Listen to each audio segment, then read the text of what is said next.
नमस्कार दोस्तों। गणेश चतुर्थी का त्योहार भाद्रपद की शुक्ल पक्ष की चतुर्थी के दिन मनाया जाता है। ये दिन भगवान श्री गणेश का, गणपति जी का जन्म तिथि भी है। तो ये तिथि हम 10 दिन के लिए भगवान गणेश जी की, विघ्नहर्ता गणेश जी की घर में या अपने गांव में या अपने शहर में, अपने मोहल्ले में, अपनी सोसाइटी में भगवान श्री गणेश जी की स्थापना करके करने के बाद 1 दिन, 3 दिन, 5 दिन, 7 दिन या 9 दिन तक उनकी सेवा पूजा करते हुए ये त्योहार हम हर साल मनाता है। यह त्योहार भाद्रपद महीने की शुक्ल पक्ष की चतुर्थी के दिन शुरू होता है और भाद्रपद महीने की शुक्ल पक्ष की चतुर्दशी की तिथि के दिन, जिसको हम अनंत चौदस भी बोलते हैं, वो दिन ये त्योहार समाप्त होता है। हमारे हिंदू धर्म में भगवान गणेश को हम विघ्नहर्ता के रूप में मानते हैं। सभी शुभ कार्यों की शुरुआत उनकी सेवा पूजा से, उनकी स्थापना से करते हैं। तो ऐसे विघ्नहर्ता गणेश जी का जन्मदिन का त्योहार आ रहा है, तो उसकी आप सभी को हार्दिक शुभकामनाएं। हम अक्सर गणपति की स्थापना के दौरान या उनकी पूजा के दौरान या विसर्जन के दौरान हम एक नारा लगाते हैं, गणपति बाप्पा मोरया। तो ये गणपति बापा मोरया का अर्थ क्या है? तो गणपति बापा वो तो हमारे भगवान है। मान लें कि विघ्नहर्ता की जो हम बात कर रहे हैं वो भगवान गणेश की बात कर रहे हैं। लेकिन ये जो मोरया शब्द आ रहा है, वो मोरया शब्द एक भगवान गणेश के अनन्य भक्त हो गए मौर्य गोसावी करके एक भक्त हुए, जिनका जन्म साल 1375 में कर्नाटक में एक ब्राह्मण परिवार में हुआ था और उन्होंने अपनी जीवंत समाधि साल 1561 में ले ली। तो ऐसे वो जो मौर्य गोसावी भगवान गणेश के अनन्य भक्त थे। उनका एक नियम था कि हर चतुर्थी की तिथि पर वो गणेश जी का दर्शन करने के लिए मोरगांव में एक भगवान गणेश का मंदिर है। वो मंदिर में अवश्य दर्शन करने के लिए जाते थे। वृद्धावस्था के कारण समय जाते जाते एक दिन उनका शरीर उनको साथ नहीं दे पाया, तो वहां पर नहीं जा सके। तो वो बहुत ही दुखी रहने लगे। तो भगवान गणेश ने उनके स्वप्न में आके उनको कहा कि आप मेरा मंदिर अपने गांव में बनाइए। तो जहां पर रह रहे थे, चिंचवाड़ करके एक गांव है, वहां पर आप मेरा मंदिर बनवाइए, मैं वहां पर साक्षात आके विराजूंगा। वो दर्शन के बारे में दो तीन और भी कहानियां हैं कि एक दिन मोरगांव में काफी भीड़ लगी हुई थी गणपति के दर्शन में। उस दिन ये जो मोरिया गोसावी गणपति के दर्शन के लिए गए, लेकिन भीड़ की वजह से वो दर्शन नहीं कर पाए। तो इसीलिए साथ में जो प्रसाद रख लेके गए थे वो बाहर एक पेड़ के नीचे रख दिया। तो भगवान ने उनका प्रसाद वहां से अंदर ले लिया और अंदर वाले जो भक्तों ने प्रसाद चढ़ाया था वो बाहर आके पेड़ पे के नीचे, जहां पर मोरिया गोसावी ने जो प्रसाद रखा था, वहां आ गया।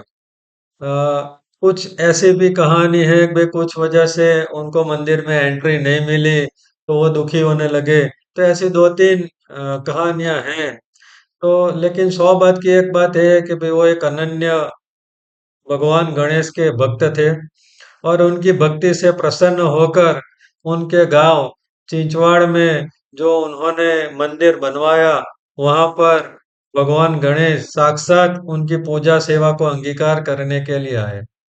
आजीवन उन्होंने भक्तराज मौर्य गोसाई की सेवा अंगीकार की। मौर्य गोसाई के काफी सारे पर्चे भी वहां पर आज भी सुने जाते हैं। उन्होंने अपना जीवन पूरा लोगों की सेवा के लिए किया, लोगों की सुखाकारी के लिए व्यतीत किया, भगवान गणपति की सेवा पूजा में व्यतीत किया। और कहा जाता है कि उन्होंने सदैव वहां पर समाधि ले ली चिंचवड़ में। तो आज भी ये गांव बहुत ही प्रसिद्ध है। हर साल लाखों लोग वहां पर वो मंदिर में दर्शन करने के लिए जाते हैं। और उनकी भक्ति के अनुरूप उनका नाम गणपति बापा के साथ में जोड़ दिया है। तो बापा मोरिया या गणपति बापा मोरिया, तो उसमें जो मोरिया शब्द है वो ये भक्तराज मौर्य गोसावी की याद में, उनकी भक्ति को याद रखते हुए ये शब्द का उपयोग किया जाता है। हम जानते हैं कि गणपति बापा का जन्म पार्वती जी, देवी पार्वती जी को एक गण चाहिए था। उसके लिए उन्होंने अपने शरीर का मैल इकट्ठा करके उसमें प्राण पूरा, और वहां पर वो नहाने के लिए माता जी गई तो बाहर चौकी करने के लिए गणेश को वहां पर रख दिया, खड़ा कर दिया। भगवान शिव जी वहां पर आते हैं, तो वो अंदर जाने की कोशिश करते हैं, तो भगवान गणेश वहां पर उनको रोकते हैं कि अंदर नहीं जाना है। तो शिव जी कोपायमान हो जाते हैं। शिव जी गुस्से में आकर उनका सिर काट देते हैं। सिर काट के अंदर जाते हैं, तो माता जी को पता चलता है कि भगवान ने गणेश का वध किया है। तो वो कोपायमान हो जाती है और पूरे त्रिलोक को नाश करने का प्रण लेके उनका एक रुद्र स्वरूप वहां पर अंगीकार करती है। तो उनका वो कोप से बचने के लिए भगवान शिव विष्णु भगवान को आदेश देते हैं कि भाई जाओ, जाके जो भी आपको पहला मिले उसका सर लेके आओ, मैं इसको सजीवन करूंगा। तो वहां पर जाके एक हाथी पहले मिला, तो हाथी का सर लेके आए और हाथी का सर भगवान गणेश को वहां पर रख के उनको सजीवन किया। सजीवन करने के बाद शिव जी के जो गण है वो गण में उनको प्रमुख बनाया। इसीलिए उनका गणेश नाम वहां पर से स्थापित हुआ। तो वो गणेश या गणपति के नाम से वहां पर से उस दिन से प्रचलित हुए। सभी लोगों ने वहां पर से कुछ न कुछ आशीर्वाद, सभी देवी देवताओं ने आशीर्वाद दिया। तो उन्होंने ये भी आशीर्वाद दिया, भगवान विष्णु ने आशीर्वाद दिया कि भी आज से सबसे पहली पूजा आपकी होगी। तो उसी दिन से हम जो भी कुछ शुभ कार्य करते हैं, तो वो शुभ कार्य में पहली पूजा भगवान गणेश की होती है। हमारे सभी विघ्न है वो विघ्न का वो नाश करते हैं। वैसे भी हम गणेश जी के शरीर के अंगों देखे तो वो भी हमें काफी सारी सीख, हर एक अंग दे के जाता है। कि उनका बड़ा जो सिर है, हाथी का सिर लगा हुआ है, वो सिर हमें बुद्धि, ज्ञान और विवेक का प्रतीक अ, होता है। उनके बड़े बड़े कान होते हैं। तो भगवान गणेश के जो बड़े बड़े कान, वो इस बात का प्रतीक है भी कोई भी बात है तो आपको बहुत ही ध्यान से सुननी चाहिए। कोई आपसे कुछ बात करने के लिए आए, उनकी जो भी बात है वो आपको ध्यान के सुननी चाहिए। भगवान गणेश की आप आंखें देखेंगे तो उनके शरीर के हिसाब से आंखें काफी छोटी छोटी है। तो छोटी आंखों का मतलब है कि भाई आप एकाग्र होके और सूक्ष्म दृष्टि से जो भी देखना है वो देखे। भगवान गणेश को वहां पर हाथी का सर लगाया गया, इसलिए उसको लंबी सूंड भी वहां पर है। तो वो जो लंबी सूंड है वो बुद्धि, अनुकूलशीलता और बहुमुखी प्रतिभा का प्रतीक रहता है। उनका पेट बहुत ही बड़ा है। तो बड़ा पेट जीवन के जो भी अनुभव हो वो अपने अंदर समा लेने की सीख हमें देता है। हम देखते हैं कि उनका एक दांत टूटा हुआ है, एक दंत रहते हैं। तो एक दंत की भी अलग कहानी है, वो कभी अलग वीडियो में हम देखेंगे। तो एक दंत वो बताता है कि भाई त्याग और समर्पण की भावना हमें वहां पर से वो दिखाती है। भगवान गणेश की चार भुजाएं हैं। चार भुजाएं हमें मन, बुद्धि, अहंकार और चित्त का प्रतीक है। तो उनको वहां पर से प्रसाद में मोदक धराया जाता है, मोदक अर्पण किया जाता है। मोदक वहां पर से आध्यात्मिक ज्ञान का प्रतीक है और सुखाकारी का प्रतीक है। तो मोदक उनके शस्त्र में हम देखें तो अंकुश और परशु ऐसे दो शस्त्र हमें भगवान गणेश के हाथ में दिखते हैं। अंकुश आत्मनियंत्रण का प्रतीक है, वो हमें मार्गदर्शन करता है। परशु है, वो हमारी जो अज्ञानता है, नकारात्मकता है और जो कुबुद्धि है, उसको काटने का प्रतीक परशु है। तो ऐसे भगवान गणेश के सभी अंग हमें कुछ न कुछ सीख देते हैं। साथ में उनका जो वाहन है वो मूषक, तो मूषक भी यही प्रतीक भी आप या कोई भी छोटा जीव हो उनके प्रति अनादर नहीं करे। छोटा जीव नहीं, इतनी बड़ी काया हम देखे भाई, इतनी बड़ी भगवान गणेश की काया है, तो वो भी एक छोटे से जीव मूषक को अपने वाहन के रूप में उन्होंने अंगीकार करके उनको एक बड़ा, बहुत ही बड़ा तोहफा दिया हुआ है। तो गणेश जी की स्थापना करने से पहले हमें कुछ दिन, हम जानते हैं भी भाद्रपद की शुक्ल पक्ष की चतुर्दशी चतुर्थी के दिन ये गणेश चतुर्थी आती है।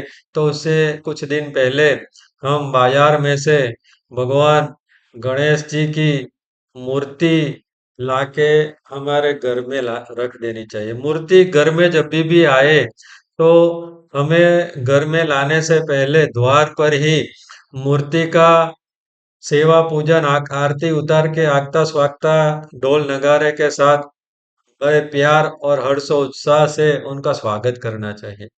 गणेश चतुर्थी के दिन शुभ मुहूर्त में भगवान गणेश की वहां पर स्थापना करनी चाहिए।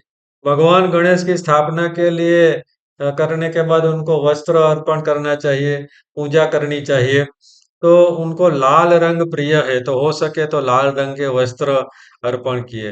भगवान गणेश को दूर्वा अर्पण करने का भी वहां पर विधान है। दूर्वा भगवान गणेश को बहुत ही प्रिय है, इसलिए उनकी सेवा पूजा में दूर्वा रखना चाहिए। दूर्वा का हार बना के भी आप भगवान गणेश जी को अर्पण कर सकते हो।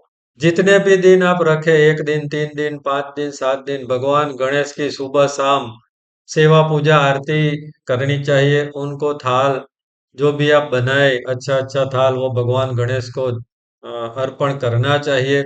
साथ में पीओपी, प्लास्टर ऑफ पेरिस की बनी हुई मूर्ति हमें नहीं लानी चाहिए, क्योंकि प्लास्टर ऑफ पेरिस से वहां पर से प्रदूषण का खतरा रहता है। तो पीओपी की मूर्ति वहां पर हमें नहीं लानी चाहिए। पीओपी की बजाय हम मिट्टी से बनी हुई मूर्ति भगवान गणेश की लाए तो यथा योग्य है। जितने भी दिन आप रखने का प्रण लिया हुआ है, उसके दिन के बाद भगवान गणेश की जो मिट्टी की बनी हुई मूर्ति है, वो आप नदी, तालाब, सरोवर या समुद्र में जाके आप वहां पर से विसर्जन करते हैं। तो गणपति जी का, ये गणेश जी का त्योहार है, वो बड़े ही भक्ति भाव पूर्वक, बड़े ही आनंद से मनाया जाना चाहिए। भगवान गणेश की ये जो चतुर्थी की तिथि है, वो चतुर्थी की तिथि के दिन चांद को नहीं देखने का वहां पर से एक कथा है। क्योंकि एक दिन भगवान गणेश अपने वाहन मूषक के ऊपर जा रहे थे। उस टाइम पर थोड़ा बैलेंस नहीं रहा, तो वो गिर गए। तो ये चांद ने देखा। चाँद ने वो देख के वहां पर हंसने लगा। उसकी हंसी से कोपायमान होके भगवान गणेश ने उन्हें श्राप दिया कि मेरी जो तिथि है, गणेश चतुर्थी की तिथि के दिन जो भी तेरा दर्शन करेगा उसको कलंक लगेगा। तो गणेश चतुर्थी के दिन चाँद का दर्शन नहीं करना चाहिए। अगर भूल से या अज्ञानतावश चाँद का दर्शन हो जाए, चाँद का दीदार हो जाए, तो आपको भगवान गणेश जी की माफ़ी माँग लेनी चाहिए, क्योंकि अज्ञानता से किया हुआ पाप, वो पाप नहीं होता है। फिर भी क्षमा याचना कर लेनी चाहिए, तो अवश्य माफ़ कर देते। आपको गणपति का कुछ श्लोक, क्षमा याचना श्लोक आता है तो ठीक है, नहीं आता है तो दो हाथ जोड़ के भी आप वहां पर से भगवान गणेश की माफी मांग लेते हो। भगवान बहुत ही दयालु है, तो अवश्य ही आपकी ऐसी छोटी मोटी भूलों को वहां पर से माफ कर देंगे। भगवान गणेश जी की शादी वो रिद्धि सिद्धि के साथ हुई है। तो भगवान गणेश जी की दो पत्नियां हैं। दोनों पत्नियों को वहां पर से शुभ और लाभ करके दो पुत्र हैं। तो भगवान गणेश के पूजन से हमें रिद्धि सिद्धि और शुभ लाभ सभी की प्राप्ति होती है। मतलब कि संपूर्ण सुख की प्राप्ति होती है।